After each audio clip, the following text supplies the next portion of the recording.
the office seeking answers and hopefully justice. They claim they were swindled of their money by a prominent business lady. The pain in their voices, narrating their horrifying ordeal. Hii kikundi nilianza 2015 na mimi sijui nitasema aje. Tumekopa pesa hata kwa Equity. Wengine wamekufa. I rang the other time nikaambia unataka wakufe ngapi ndio release hizi pesa. The aggrieved Kenyans explained how they were swindled of their hard-earned cash. Mimi nimeshikwa mara mingi sana. Hata niko na ushungu sana na huyo mama. Siku ya kwanza nilishikwa hakunitoa. Ya pili nikashikwa hakunitoa. Na mzee wangu alikuwa na pressure kaaga. Mbona tunafika kwa Equity, sehemu ambapo watu wana matumaini makubwa kwamba pesa zao ziko pale. Alafu kesho tunakuwa summoned decide. Hilo ni swala ambalo limetukera sana na ndio sababu hao watu wako.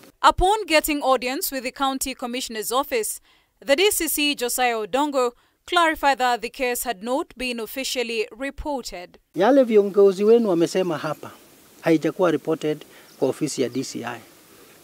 Na hatuwezi kuchukua hatua yoyote kwa mambo ya mashtaka ya ubadhirifu ya fedha kabla ya viongozi husika kuandika kitu tunaita kwa kimombo statement, stakabadhi zote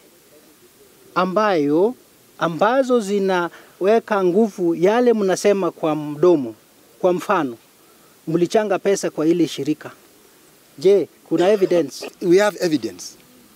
Na hizo evidence tulienda tukapiga picha za hao wenye walikuwa naishi kwa hema. Tukatumana ngambo.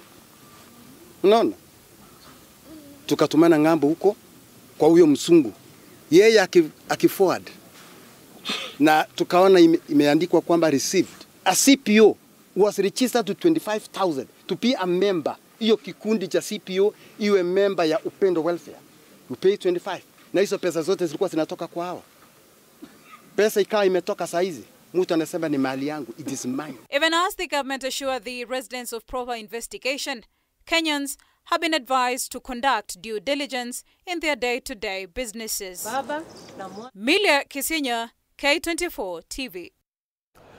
Rose Chepkemboi, a widow linked to the death of her late husband and retired athlete Samson Kandie, has pledged not guilty to murder charges. Chepkemboi was arraigned at the Eldoret Law Courts alongside two other suspects, Vincent Kiprono and Jamlik Kiptun, who also pleaded not guilty. The three were arrested following the murder of Kandie, a retired Kenyan athlete whose lifeless body was found at his home in Elgon View Estate on the 3rd of October with both hands and legs tied with a rope. Initially, the police had arrested 4 suspects but dropped 2 of them, Kelvin Juma and Felix Murambi, ahead of the plea taking before High Court Judge Ruben Nyakundi. The 3 suspects will remain in remand until the 2nd of December, where the court will rule on their bail application. Ambao iko katika sub county ya Kesesi, ambao ni kada hii ya wasilisho pamoja nyinyi mkiwa na wengine ambao wamo kotini hapa.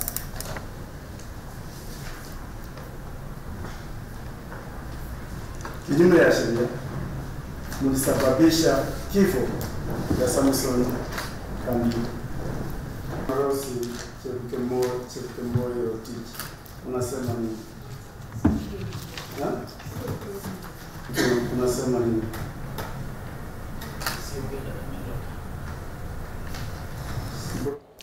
Several airlines have suspended flights to Haiti after a passenger plane from the U.S. was hit by gunfire as it tried to land in Port-au-Prince. Spirit Airlines Flight 951 from Lauderdale in Florida was diverted to the neighboring Dominican Republic, where it landed safely at Santiago Airport. The plane was struck by gunfire 4 times while attempting to land at Toussaint Louverture Airport in the capital city of Port-au-Prince. The situation has led to Haiti shutting down its main airport just a month after the Kenyan-led multinational security support mission liberated it from the gangs. The time all comes a day after the interim Prime Minister Gary Conille was fired, replacing him with businessman Alex Didier feels the new PM said his top priorities were to restore peace to the crisis-stricken nation and hold elections which haven't been held in Haiti since 2016.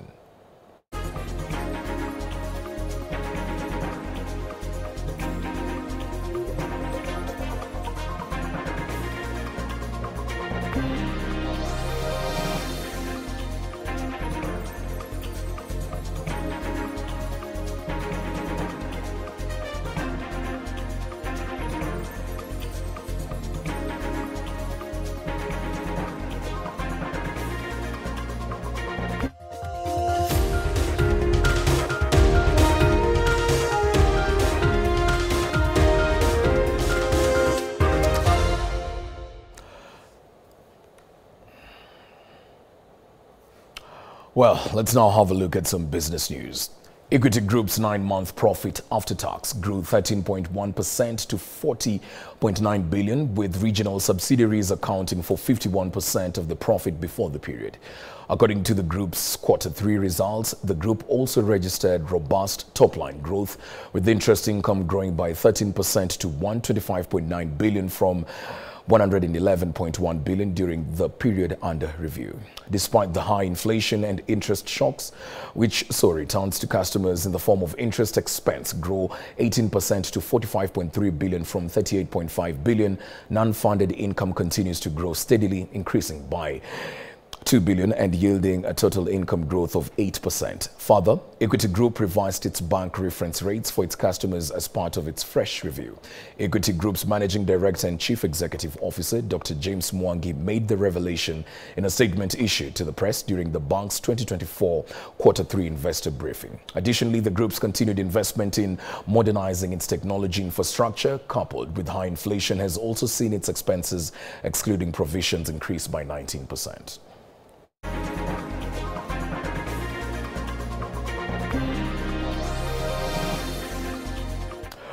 Water scarcity will continue to affect Kenyans if enough storage facilities are not put in place during the rainy season. Water, Sanitation and Irrigation Cabinet Secretary Eric Muga says that Kenya, which has a growing population, is known as a water-scarce country due to its low supply of renewable fresh water.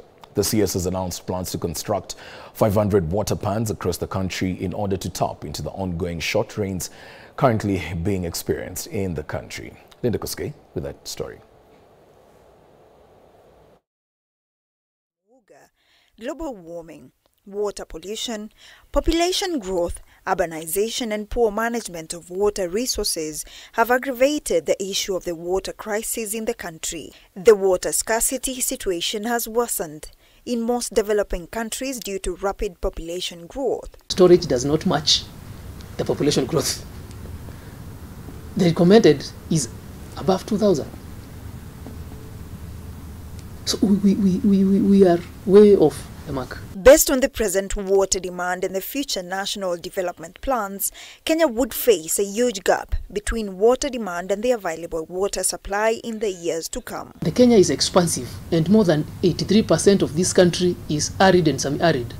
With that, the Cabinet Secretary says the government has set aside funds to construct 5,000 water pans. A water pan for every farmer in different areas to help in this water storage. These are low-hanging fruits. But acknowledging that water pans are not sustainable but will serve while dams are being completed. These are short-term measures because, you know, the challenge of water pans is within 4-5 years we will have siltation issues, and this will require more funding to desilt. The demand for adequate and clean water supply is rising due to the increasing population. In the more recent years, the focus of Kenya's water crisis has shifted to the impact of climate change and climate variability, a matter that the government aims to put more focus on to ensure a sustainable ecosystem for Kenyans.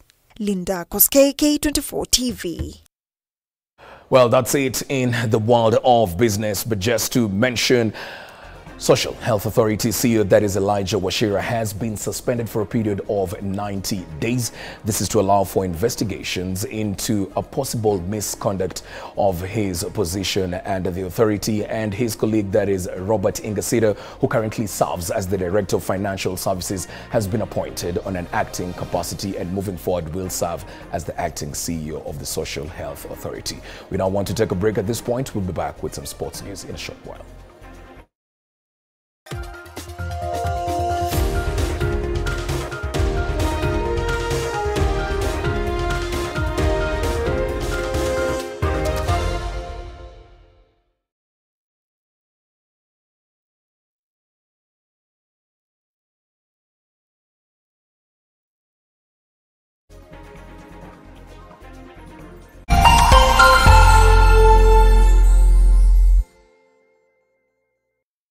Have you watched K24?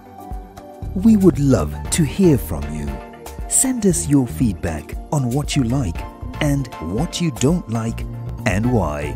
You can use any platform to reach us. We can be reached